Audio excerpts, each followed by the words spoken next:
Olá, turma, tudo bem? Seja muito bem-vinda, seja muito bem-vindo à nossa segunda aula da pós-graduação em Direito Médico aqui do SES.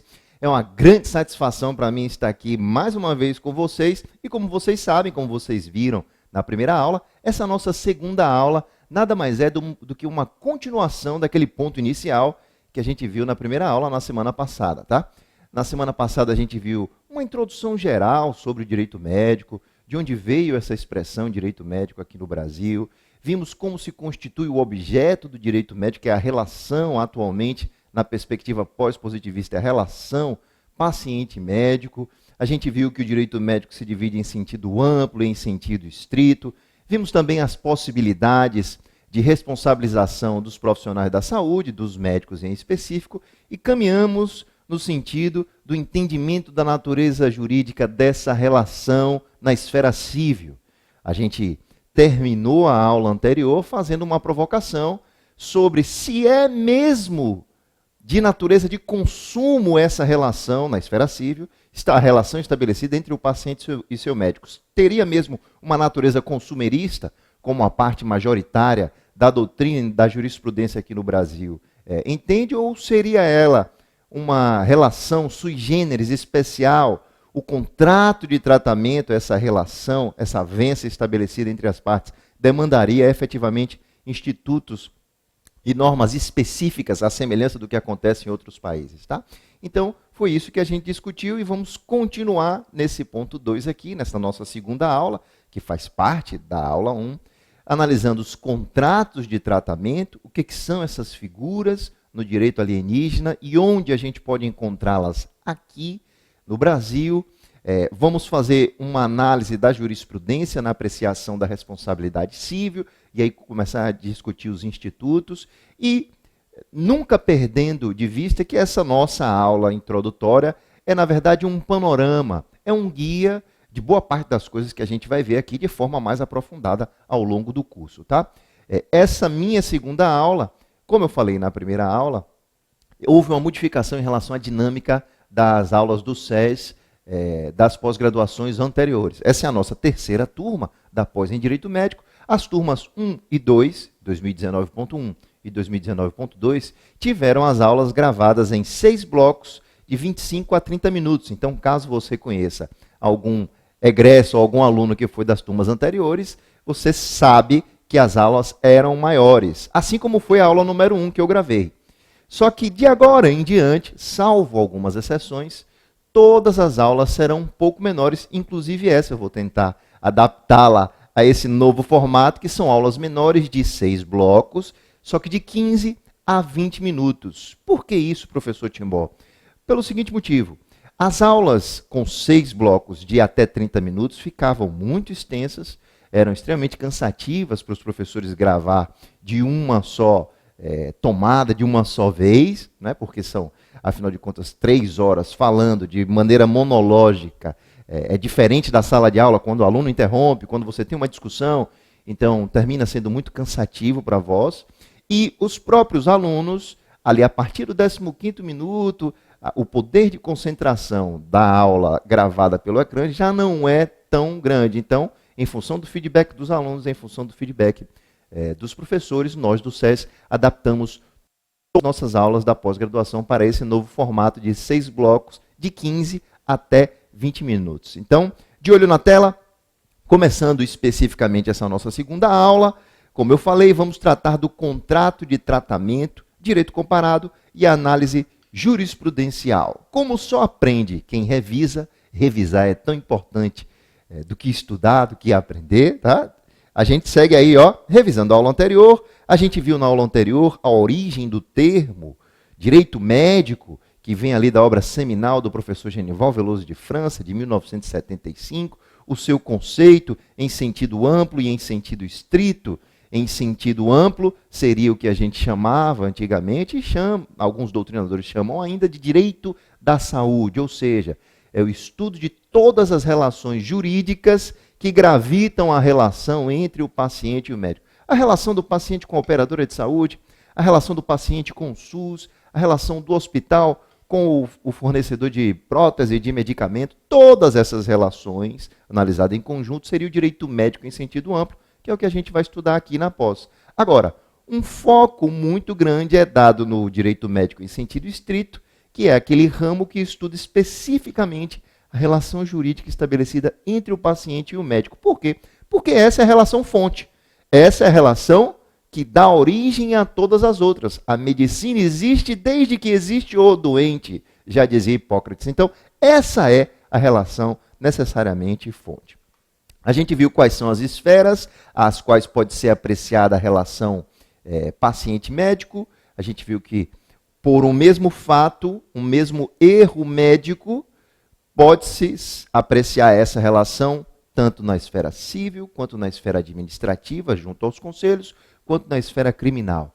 A gente vai ter aqui na pós um bloco destinado a cada uma dessas esferas. Vamos estudar profundamente a apreciação da relação na esfera civil, vamos estudar junto ao conselho, inclusive o nosso terceiro bloco de aulas, que trata da deontologia médica, código de ética médica, o código de processo ético profissional junto aos conselhos, toda a deontologia médica para a apreciação da responsabilidade junto ao conselho, e teremos também um módulo de responsabilização criminal dos profissionais da saúde. Tá? Lembrando sempre que o nosso foco maior aqui, se é que a gente pode atribuir um peso, é na esfera civil, porque é na esfera civil que há efetivamente o pagamento das indenizações, e a economia e o direito é verso e reverso da mesma moeda. Então, no final das contas, as esferas terminam desembocando na esfera civil.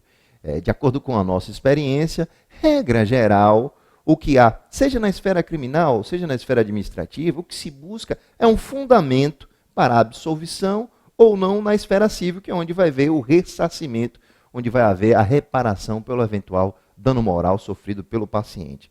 Então, a gente viu também um breve histórico mundial do consentimento informado, vimos de forma rápida que desse breve histórico mundial a gente entende hoje que a relação entre o paciente e o médico na esfera civil tem natureza contratual, não mais extracontratual, não mais aquiliana, como era outrora, e é pautada numa responsabilidade subjetiva. Qual é a modalidade da obrigação? É uma responsabilidade subjetiva e não objetiva, ou seja, sempre dever-se-á analisar a conduta do profissional médico. Sempre, sempre. Vamos falar disso aqui mais na frente, reforçando. A gente falou do inevitável afastamento das partes que tem acontecido com essa consumerização da relação, inclusive pelo próprio judiciário, tá?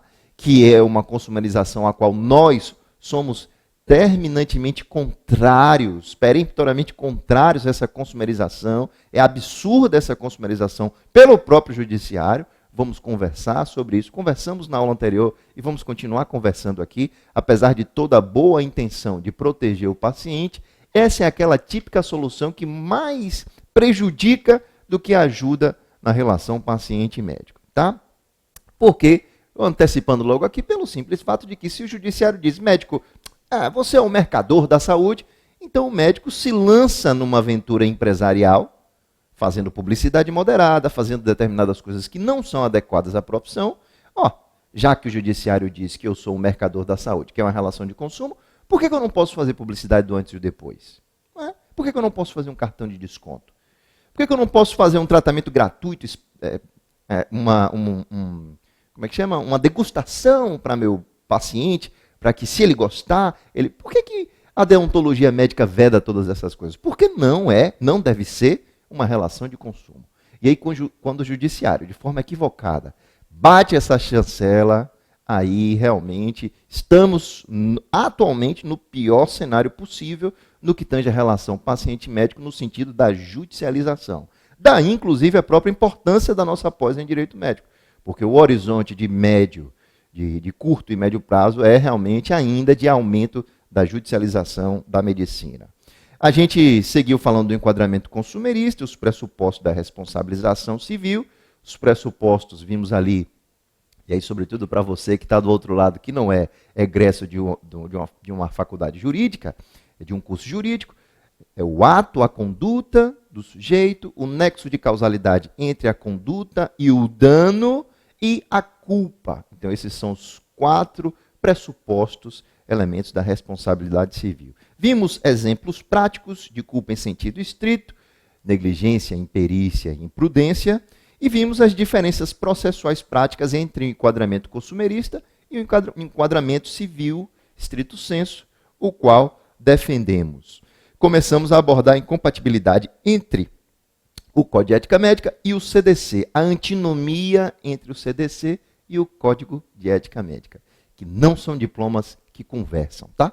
Eu sei que uma é lei ordinária federal e outra é uma resolução do Conselho Federal de Medicina. Agora, essa resolução do Conselho Federal de Medicina, ela é autorizada pela Lei 3268 de 1957, que constituiu o Conselho Federal de Medicina e os regionais, dando sim, através de outorga do poder público, a possibilidade do Conselho legislar sobre as normas éticas. E aí, no final das contas, vamos ver aqui que o repositório normativo que a gente tem no Brasil hoje está, sobretudo, dentro dessas normas éticas que dizem expressamente, em vários momentos, que não pode ser uma relação de consumo.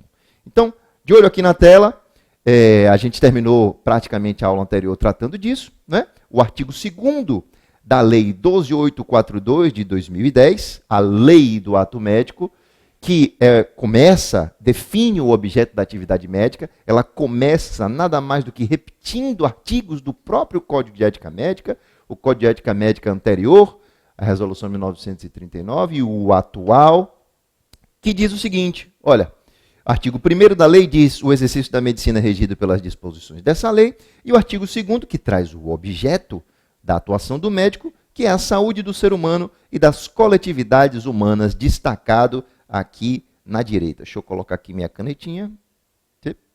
Opa, não é isso. Minha canetinha, ó, destacado aqui ao lado, em benefício do qual deverá agir com o máximo de zelo, com o melhor de sua capacidade profissional e sem discriminação de qualquer natureza. Então, meus caros, qual é o objeto da prestação de serviço médico? A promoção da saúde das pessoas.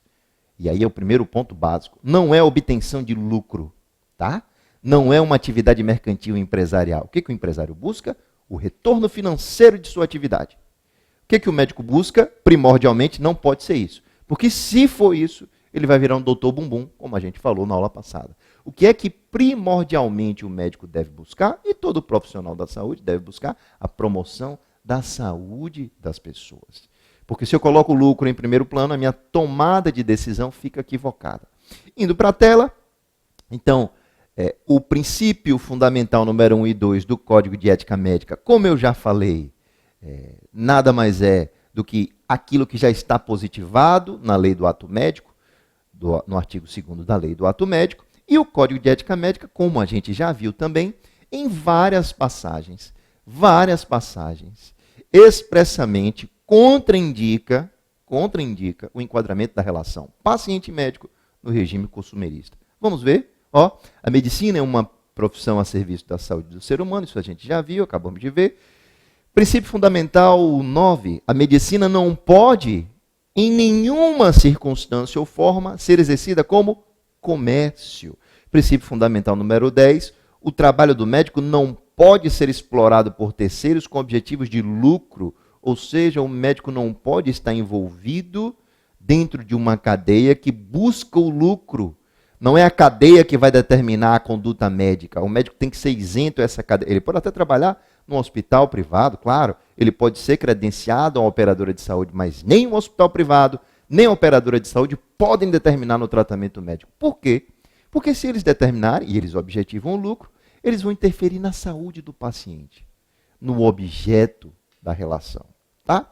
Então, não pode ser explorado por terceiros com objetivo de lucro, e aí, expressamente no princípio fundamental número 20 do Código de Ética Médica, a natureza personalíssima da atuação profissional do médico não caracteriza a relação de consumo. Princípio fundamental número 20 do Código de Ética Médica, a natureza personalíssima da atuação profissional do médico não caracteriza a relação de consumo. Veja, aí temos uma interpretação literal clara. O que o Código de Ética Médica diz? Não pode ser relação de consumo. Ah, mas o senhor falou, professor, você falou na aula passada que tem aquele enquadramento lá no CDC, pelo artigo 2º e artigo 3º do CDC, da lei de 90. Eu falei, sim, realmente existe, de acordo com a doutrina, uma literalidade, mas a gente vai ver aqui que não há literalidade naquela interpretação que é feita pela doutrina e pela jurisprudência pátria. E o artigo 58, endossando, existem outras passagens do Código de Ética Médica que também endossam essa não mercantilização da medicina, mas o artigo 58 é expresso, no sentido de dizer que é vedado ao médico o exercício mercantilista da medicina. Tá?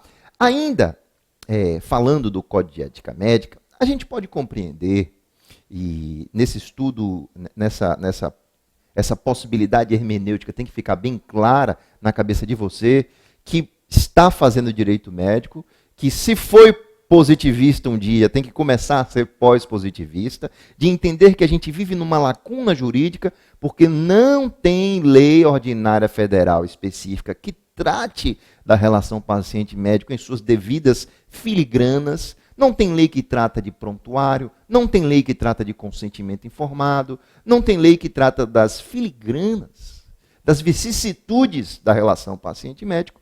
Então, nesse caso, a normatividade ética médica em direito deve ser usada como fonte de direito, sobretudo quando for para proteger a saúde do ser humano e das coletividades, e para favorecer o direito dos pacientes, tá?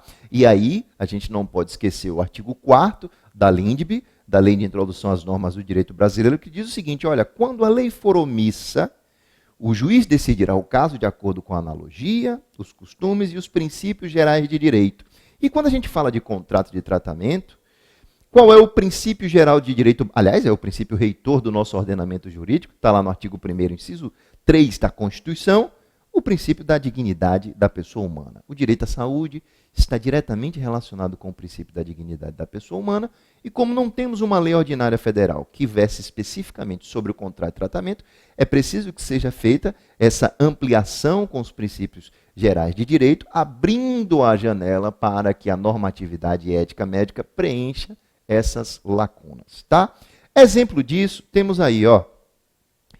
Eu vou citar aqui 3 exemplos simples, mas existem inúmeros outros, 3 exemplos simples de que é preciso lançar mão das resoluções do conselho, da deontologia médica, para se conseguir proteger o paciente. Veja, o meu discurso aqui não é para proteger o médico, é para proteger o paciente, é para proteger a relação entre os dois, melhor dizendo, nem o médico nem o paciente. Só que, como essa relação tem como objeto a promoção da saúde do paciente e não do médico, o paciente termina sendo o grande beneficiário se essa relação é saudável. Tá? Tanto que, na Alemanha, a lei que modificou o Código Civil alemão, introduzindo o contrato de tratamento no Código Civil alemão, que eu vou falar ainda hoje aqui nessa aula, se chama Lei para a Melhoria dos Direitos dos Pacientes e não dos médicos. Mas voltando para a tela aqui, ó, ainda acerca da utilização das resoluções, elas ajudam na prevenção de litígios, na prevenção contra a subversão do objeto da medicina e na análise dos contratos de tratamento. Por que prevenção de litígios? Porque no Código de Defesa do Consumidor não tem uma norma sequer material sobre o contrato de tratamento. Não tem uma norma sequer dentro do CDC, já procurei várias vezes, se alguém encontrar, me avise. Não tem. Tem normas processuais que podem ajudar o paciente para quando do litígio já instalado. Só que, como eu falei na aula anterior, e vou repetir aqui, essas normas processuais, elas já estão disponíveis no Código de Processo Civil, desde 2015, com alteração ocorrida no novo artigo 373, parágrafo 1º, como eu já falei na aula anterior. Então, essas resoluções, a exemplo da recomendação número 1 de 2016, que não é nem a resolução, existem alguns dispositivos sobre consentimento informado dentro do Código de Ética Médica, e tem essa recomendação, que é um modelo, recomendo fortemente a sua leitura. Recebo várias perguntas, questionamentos dos alunos sobre a confecção de termo de consentimento, então essa é uma fonte muito importante que você tem que ter acesso. Uma outra resolução muito importante, olha, o Manual de Publicidade Médica, a resolução 1974 de 2011, muito importante, muito importante. Teremos uma aula específica sobre publicidade médica. Tá? Então, onde é que estão as balizas para a publicidade médica? Dentro da resolução do Conselho e a resolução que trata das especialidades e da atuação médica. Ora, como é que eu vou saber que uma especialidade que o médico divulga na página da rede social ou na clínica dele não é reconhecida pelo Conselho? Eu tenho que ter acesso à resolução 2149, tá? Meu tempo já estourou dos 20 minutos iniciais do primeiro bloco dessa nossa segunda aula. Eu vou fazer uma pausa rapidinho e volto desse mesmo slide, é um minuto só.